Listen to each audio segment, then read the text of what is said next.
üzgün baba halımıza bak.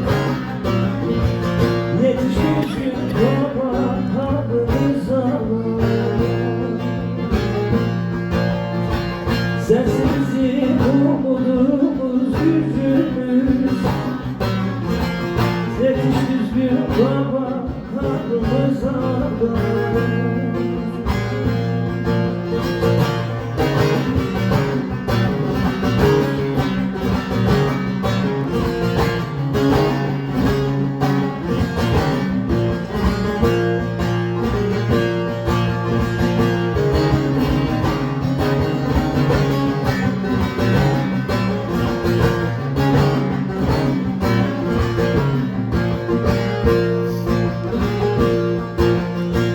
Kültür tarihi bir yana bırak.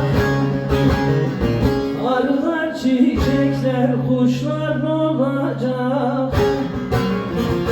Pire bu güzel yurt kime kalacak? Yetiş üzgün baba halımıza bak. Yetiş üzgün baba halımıza bak.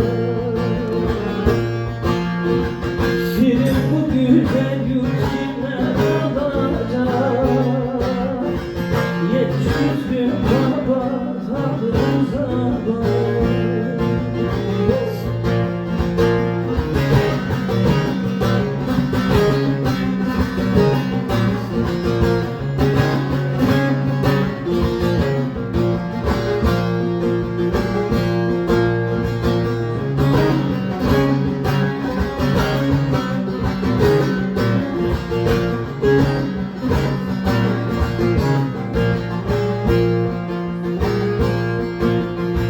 Ahiret ömrün kime fayda sağlanır?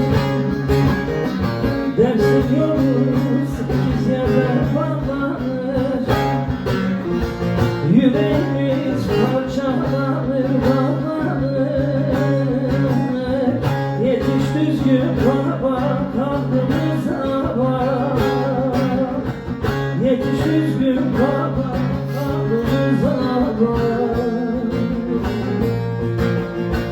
Yüreğimiz parçalanır, ağlanır. Yetiş üzgün baba halımıza.